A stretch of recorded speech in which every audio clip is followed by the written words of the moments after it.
Será que nós sabemos para onde queremos ir? Aonde queremos chegar? Que tipo de país e de futuro nós queremos construir? Para debater para onde essa estrada vai nos levar, contaremos com a presença dos governadores, que estão buscando fazer a diferença em seus estados. Eduardo Leite, governador do Rio Grande do Sul, e Romeu Zema, governador de Minas Gerais.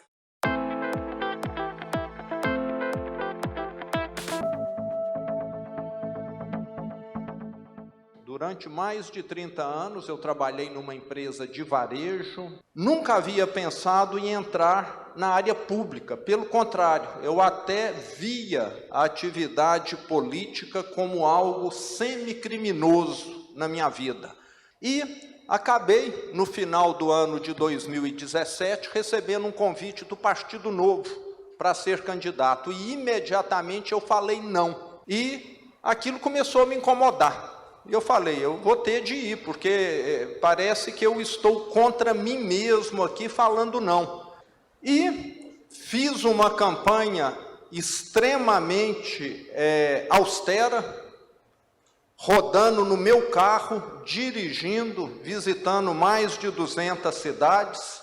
E para minha surpresa e contra todas as chances, nós fomos o primeiro colocado já no primeiro turno, com 42% dos votos. Lembrando que eu não tinha nenhuma aliança, que eu não tinha nenhum prefeito me apoiando, praticamente um voo solo. Mas os desafios ainda são muito grandes, porque nós ainda temos estradas para recuperarmos. Até 1 ano e meio atrás eu ainda pagava a folha de pagamento atrasada. Quem não paga o salário em dia não tem dinheiro para investir.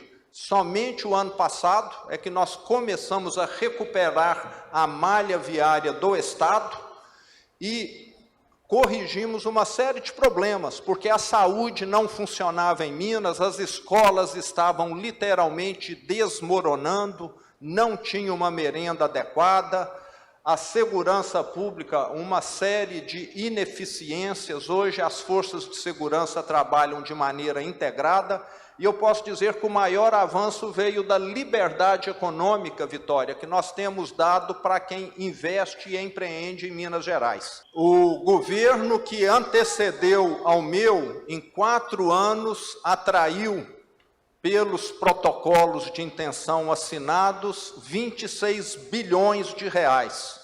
Nós, na primeira gestão minha, conseguimos atrair um número mais de 10 vezes superior, 270 bilhões de reais. Isso fez com que o Estado criasse, nos 4 anos da minha primeira gestão, 580 mil empregos com carteira assinada, de acordo com o CAGED do Ministério do Trabalho. E esse trabalho continua. Hoje, nós que somos o maior produtor de café do Brasil, temos sacas de café sendo comercializadas a R$ 62 mil, que é um valor 50 vezes o valor normal. Então, esse apoio ao setor privado hoje acontece. O meu secretariado sabe que se alguma coisa ficar engavetada, eu estou sempre em contato com o setor produtivo, estou sempre questionando. E a FIENG, que é a nossa Federação das Indústrias, a FAENG, a Federação da Agricultura, a FEComércio, tem trabalhado quase como se fosse um secretariado adicional, tamanha a nossa interlocução com o setor produtivo. E isso tem criado um ambiente muito favorável. A economia de Minas, que em 2018 representava 8,8% da economia brasileira, no ano passado já representava 9,3%. E nós ainda enfrentamos uma tragédia de Brumadinho, que fez com que a atividade fosse muito prejudicada no meio do caminho. Nós temos feito esse trabalho com uma política meritocrática. E concluindo aqui, eu queria lembrar que em debates já no Partido Novo, nós pautamos a questão de termos, nós liberais, de melhorarmos a nossa comunicação. O Partido Novo tinha um slogan lá que alguns aqui já devem ter visto, que era: privatiza tudo. Isso, sinceramente, mais assusta do que convence. Então, nós que sabemos que a liberdade é fundamental, que o setor produtivo não pode ter grandes amarras, temos de estar adaptando o nosso discurso para a realidade brasileira. Nós temos de levar para o grande público é o seguinte: nós queremos um país que gere mais emprego. Nós queremos um país onde as pessoas que querem trabalhar, querem empreender, não vão enfrentar obstáculos, burocracia no Estado. Esse tipo de discurso é que nós temos de ir lapidando para poder convencermos. E precisamos também estarmos sempre frisando coisas que nós fazemos melhor e que muitas vezes não são lembradas. Precisamos participar mais da política também. Eu só aprendi isso aos 54 anos. Eu condenava a política. Além de me manter distante, enxergava na política algo negativo. E nós precisamos participar. Não precisa ser candidato, mas é preciso falar para um candidato bom: eu estou te apoiando. Então, o que eu espero de vocês é isso aqui: mais participação. Só acreditar no liberalismo não resolve. Nós temos de estar participando ativamente. E isso é que faz diferença. É nós termos lá em Brasília, que é o centro das decisões, pessoas que possam lutar pelos interesses da sociedade. Muito obrigado.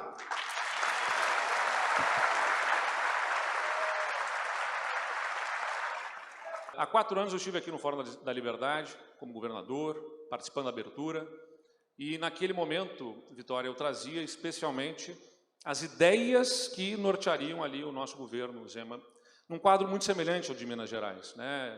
Também sem pagar os salários em dia, também com dívidas acumuladas, com incapacidade de fazer investimentos, com alíquotas de impostos majorados que nós tínhamos também aqui e também lá no teu estado de Minas Gerais, por conta, e mesmo assim não pagava as contas, né? Os impostos aumentados e mesmo assim as contas não estavam em dia.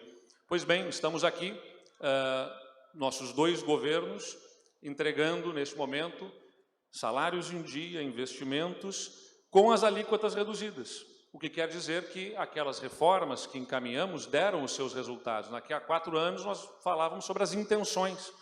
De lá para cá, o que a gente identifica que no Rio Grande do Sul se apresenta? Porque acho que é importante lembrar disso.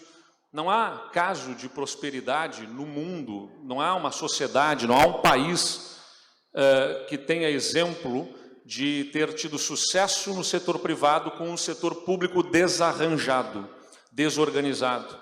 Então, o que nós precisamos é justamente que o governo tenha organização, e eu quero aqui apresentar a minha crítica ao que se está apresentando pelo governo federal.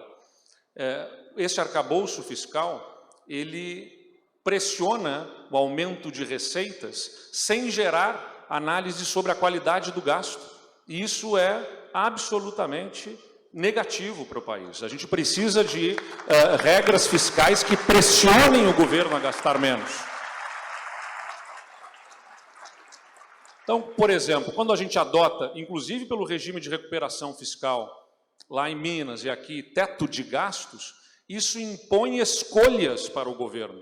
E isso é muito importante, né? O arcabouço que se está apresentando, ele premia o aumento da receita. Se aumentar a receita, pode gastar mais. Bom, isso acaba fazendo o quê? Mais pressão por impostos, mais arrecadação por parte dos governos, sem olhar a qualidade do gasto, que é um dos grandes problemas do Brasil.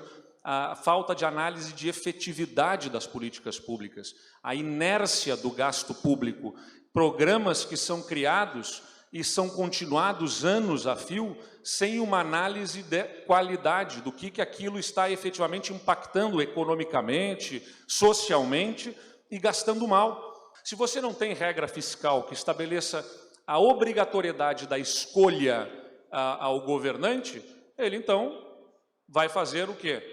colocar a conta para aqueles que não se mobilizam. A sociedade toda acaba pagando a conta. Quem se mobiliza, recebe, dá aumento para esse, dá o benefício para aquele, e quem vai pagar a conta? A sociedade como um todo. Muito bem, o que nós vemos fazendo no âmbito dos estados? Aqui no Rio Grande do Sul, nós fomos o primeiro estado a ter uma lei de liberdade econômica própria. Nós avançamos muito na legislação ambiental, tirando restrições que eram específicas do Rio Grande do Sul.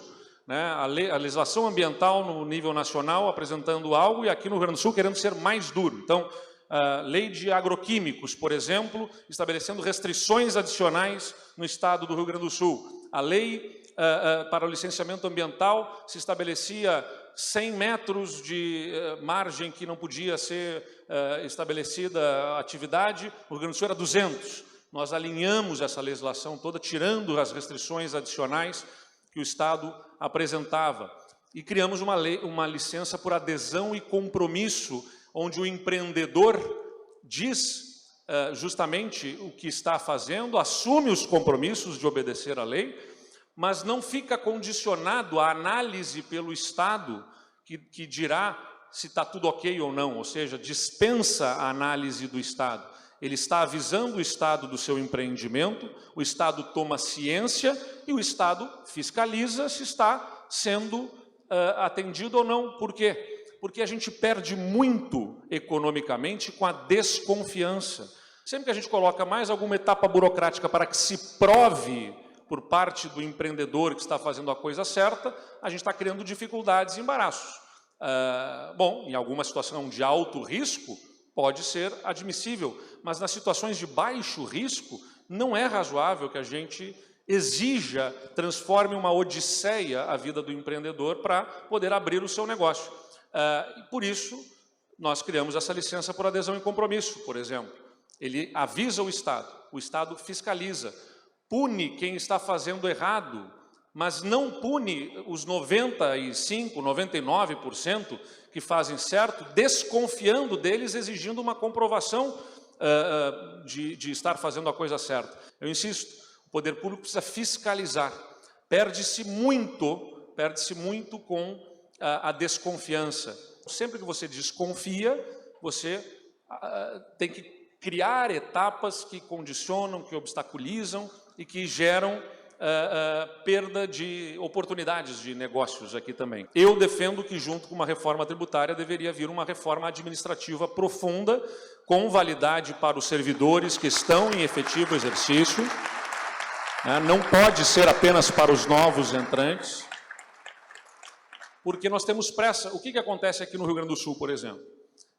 O nosso déficit previdenciário, quando a gente entrou no governo, era 12 bilhões de reais. Se não tivéssemos feito as reformas que fizemos, estaria em perto de 15 bilhões de reais. Está em 9, a gente conseguiu reduzir esse déficit, mas ainda são 9 bilhões de reais de decisões do passado que nos custam no presente. O que significa isso?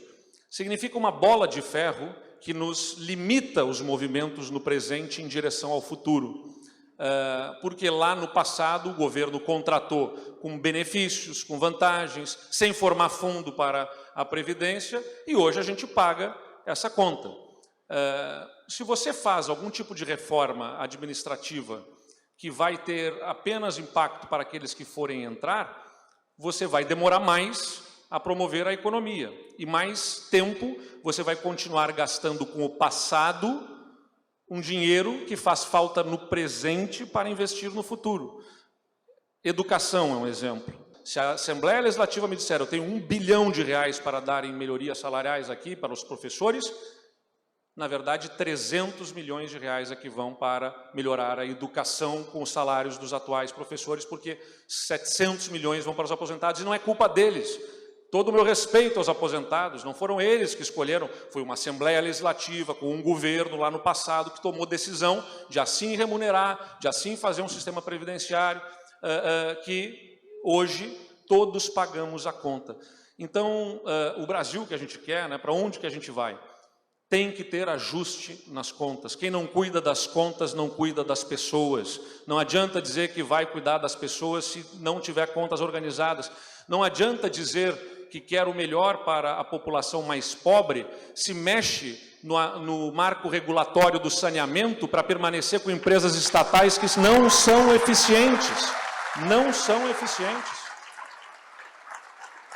E por isso, se a gente quer realmente que tenha qualidade de vida para essa população mais pobre, elas não querem uma empresa de saneamento, eles querem saneamento na frente da casa deles. Operar, o Estado já mostrou que é ineficiente. Em 60 anos, uma empresa estatal no Rio Grande do Sul fez 20% de esgoto coletado e tratado aqui no Estado. E eu vi o presidente da República dizendo que tem que dar um voto de confiança para as empresas estatais. Elas já tiveram a oportunidade, se mostraram ineficientes, vamos apostar no caminho da iniciativa privada. Muito obrigado.